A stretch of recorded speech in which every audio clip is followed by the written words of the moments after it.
The price of dreams. The holographic display in the United Earth Council chamber showed the latest bankruptcy figures. Another 3 nations had fallen into economic collapse, their resources drained by Project Celestial Bridge. Admiral James Chen stood before the assembled representatives, his weathered face illuminated by the red warning indicators that filled the air around him. 217 trillion credits, he announced, his voice steady despite the weight of the numbers. That's the current cost of the project. Yes, it has bankrupted nations. Yes, it has strained our global economy to the breaking point. And yes, I am here to ask for more. The chamber erupted in shouts and protests. From their elevated observation pod, the Galactic Council's representatives watched with a mixture of pity and disdain. The Artaxians, with their crystalline bodies, sparkled with amused light patterns. The Mirth delegation's fur rippled with diplomatic concern. To them, humanity's desperate gamble was both fascinating and horrifying, like watching a young species walk willingly into an evolutionary dead end. The Galactic Council has offered us their standardized shipyards at 1/10 the cost, Senior Representative Torres declared, her voice cutting through the chaos. Why do we continue this madness? Admiral Chen gestured, and the holographic display shifted to show the vast expanse of the Kuiper Belt. There, barely visible against the darkness of space, massive structures pulsed with an organic light. These were the hybrid shipyards, part machine, part living organism, that humanity had spent the last decade growing in the cold void. Because standardize isn't good enough anymore, Chen replied. The Council's shipyards can produce vessels that match their specifications perfectly. But they can't innovate. They can't evolve. They can't dream. He zoomed in on one of the structures. Unlike the rigid, mechanical efficiency of traditional shipyards, this one moved with an almost liquid grace. Massive tendrils of living metal reached out to gather raw materials from passing asteroids, while organic processors broke down and reassembled matter at the molecular level. What you're seeing is the future, Chen continued, not just of shipbuilding, but of humanity's place in the galaxy. These yards aren't just facilities. They're a new form of life, one that carries our understanding of engineering and our drive to explore in its very DNA. The Galactic Council representatives stirred uncomfortably. Creating new forms of life was strictly regulated under Council law.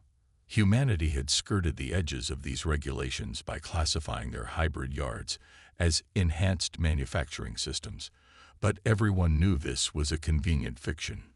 The first successful ship will be complete within 3 months, Chen announced, causing another stir in the chamber. Unlike anything the galaxy has seen before, a vessel that can repair itself, adapt to new conditions, and even evolve to meet new challenges. Yes, the price has been staggering. Yes, we've risked everything. But ask yourselves this: what is the price of remaining static in an evolving universe? As if in response to his words, the holographic display showed one of the shipyards beginning its birthing process.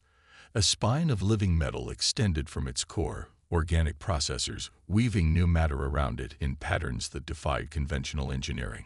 It was beautiful and terrifying, a glimpse of what humanity might become if they survived their own ambitions. We stand at a crossroads, Chen concluded. We can accept our place as customers of Galactic Council technology, forever bound by their limitations and their laws. Or we can become something new, something that carries the best of human ingenuity and determination into the stars. The price is high, but the cost of failing to evolve is higher. The chamber fell silent. In their observation pod, the Council representatives began composing urgent messages to their homeworlds. They had expected humanity to bankrupt themselves with this project. They had not expected them to succeed. As the Council members withdrew to consult with their governments, Admiral Chen allowed himself a small smile. The bankruptcies had been devastating, yes, but they had also served as a useful smokescreen, focusing attention on the project's cost rather than its true implications. By the time the galaxy realized what humanity had actually created, it would be too late to stop it. In the depths of space, the hybrid shipyards continued their work, weaving dreams into reality with strands of living metal. The price had been high, but the stars themselves were about to learn the true value of human determination. Seeds of innovation. Dr. Sarah Chen stood in her laboratory aboard the research station Prometheus, watching as the latest batch of metallophytes consumed an asteroid sample. Through the observation window, the strange hybrid organisms, part plant, part machine, all innovation, extended microscopic filaments into the rock, breaking down its complex minerals into their constituent elements. Playback test sequence Gamma 7, she commanded. The AI compiled, projecting a time-lapse recording of the metallophyte's growth cycle. What had begun as a simple seed of engineered bacteria had grown into a vast network of living metal, each strand programmed to seek out specific elements and restructure them at the atomic level. The door chimed, and she turned to see Admiral Chen, her father, entering the lab. His uniform was more worn than the last time she'd seen him, the weight of Project Celestial Bridge evident in the new lines on his face. "The Council's Scientific Advisory Board is here," he said without preamble. "They're demanding to see how we've achieved what their sensors are telling them is impossible." Sarah smiled, a gesture that mirrored her father's earlier expression before the Earth Council. "Then let's show them impossible." The delegation that filed into her lab represented some of the most advanced civilizations in known space. The Artaxian scientists' crystalline form hummed with barely contained frequencies, their species' expression of extreme agitation.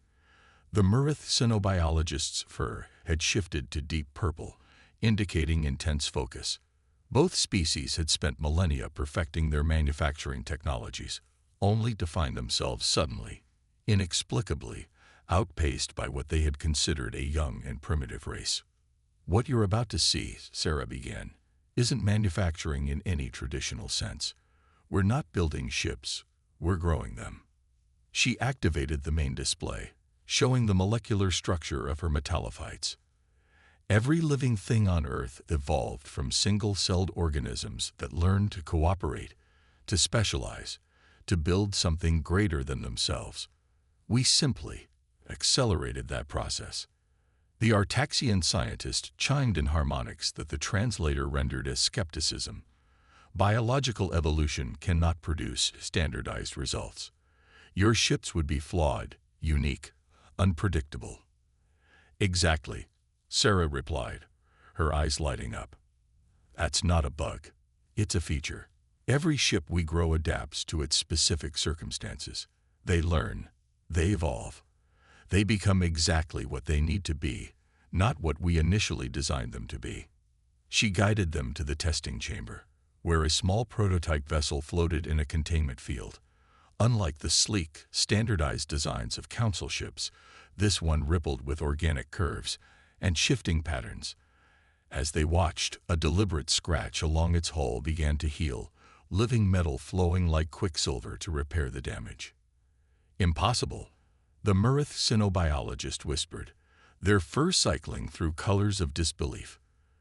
"The energy requirements alone are minimal," Sarah completed the thought. "Because we're not fighting entropy, we're working with it.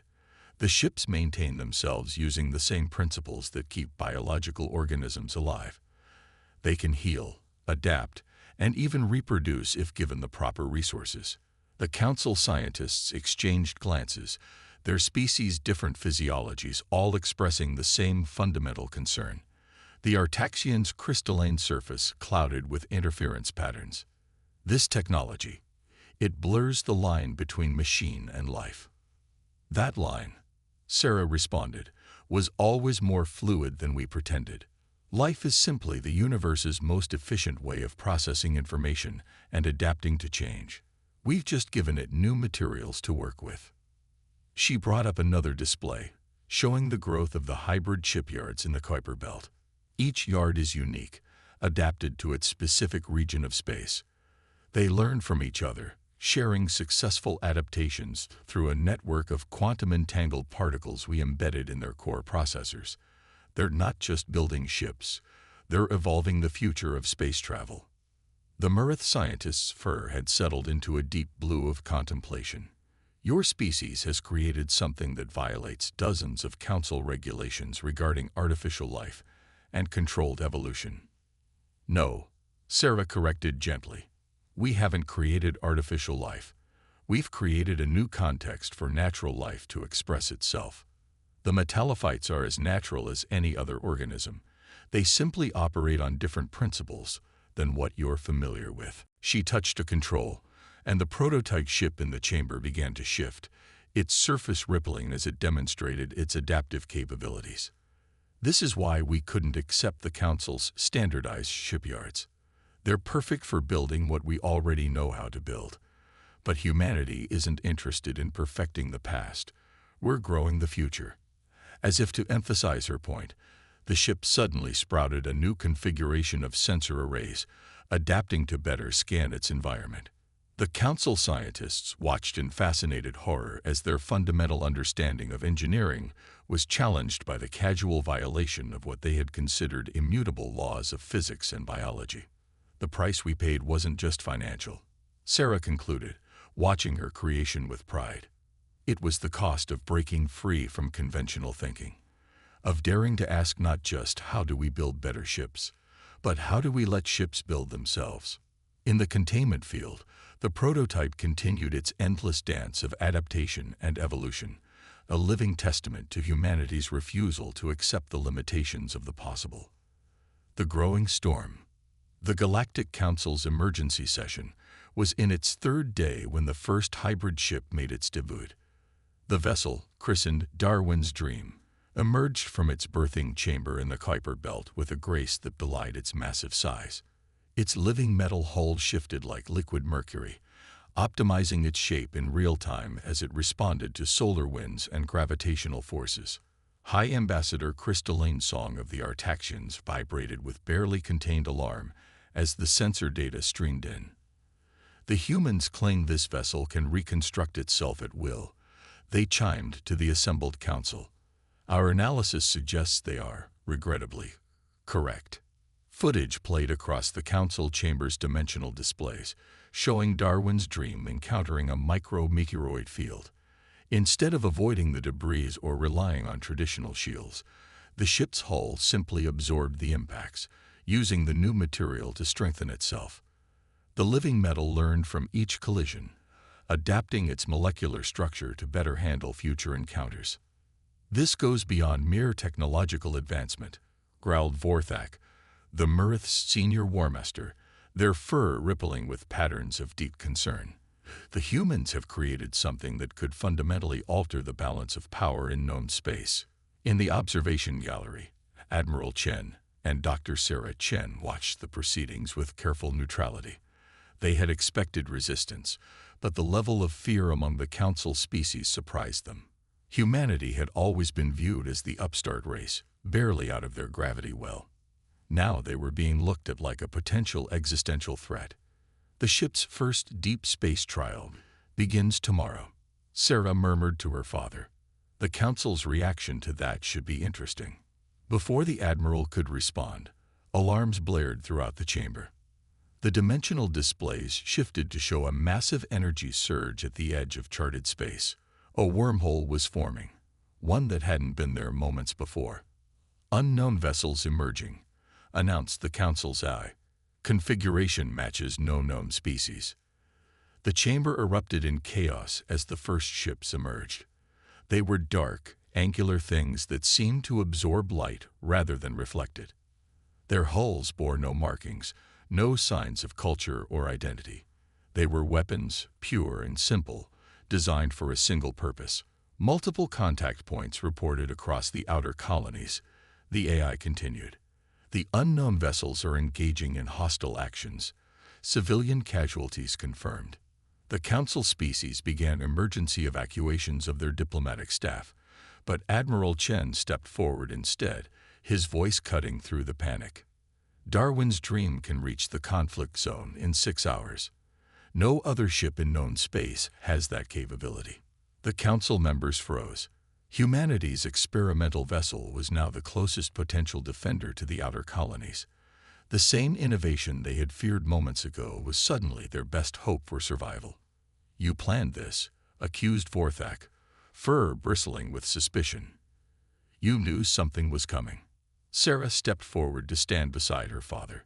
"We knew something was always coming," she corrected. "That's why we couldn't afford to stay still, to accept limitations. The galaxy is bigger than the charted spaces, bigger than council regulations. We built our ships to face the unknown."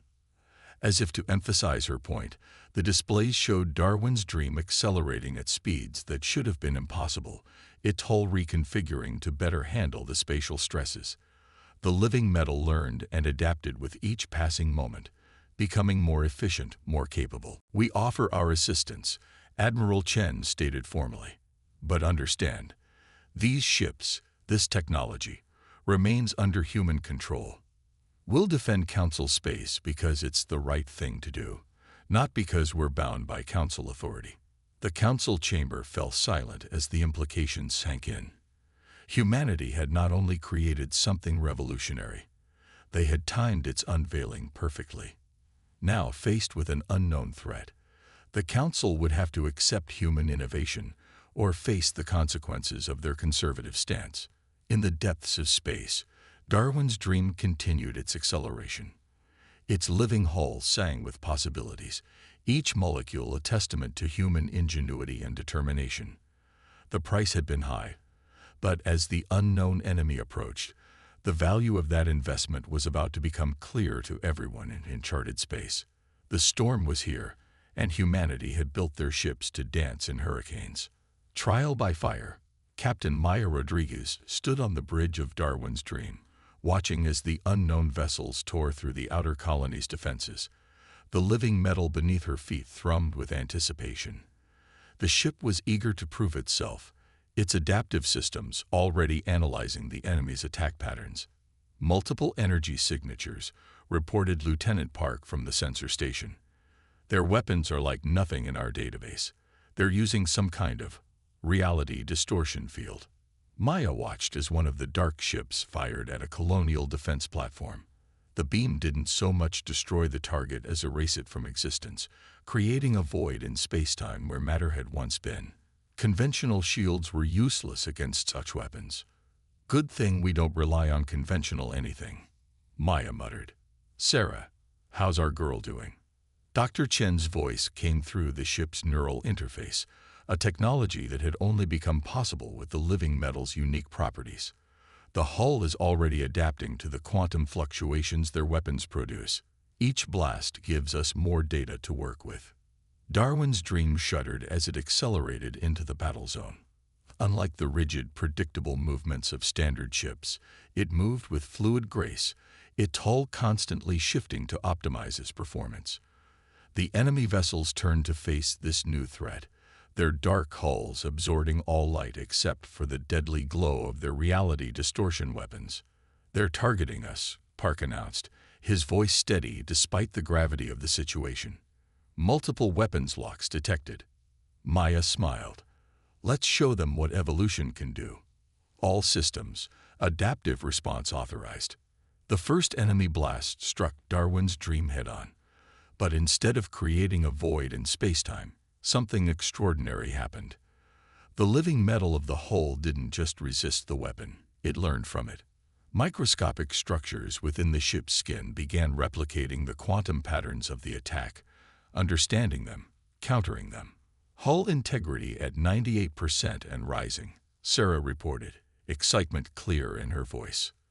"The metallophytes are incorporating the weapon's frequency into their own structure. We're not just surviving their attacks, we're evolving in response to them." The enemy ships launched a coordinated assault, their reality distortion beams converging on Darwin's dream from multiple angles. But with each blast, the ship's living hull grew stronger, more resistant. The void-creating weapons found themselves struggling against a material that refused to accept the limitations of conventional physics. "Target locked," Park called out.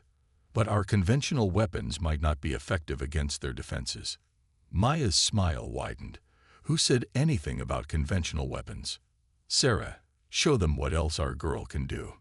Darwin's dream extended tendrils of living metal into space, each one glowing with the same energy frequency as the enemy weapons.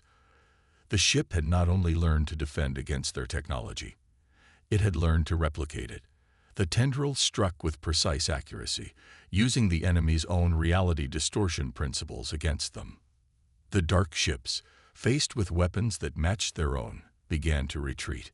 Their perfect formation broke apart as Darwin's dream demonstrated the true power of adaptive evolution. Where they were static and unchanging, humanity's ship was dynamic, growing stronger with each passing moment. "They're pulling back," Park reported, reading multiple wormhole signatures. "They're evacuating the sector." The bridge crew cheered, but Maya noticed something in the sensor data. "Sarah, are you seeing this? The enemy ships, they're not just retreating. They're degrading." Through the neural interface, Sarah's excitement was palpable.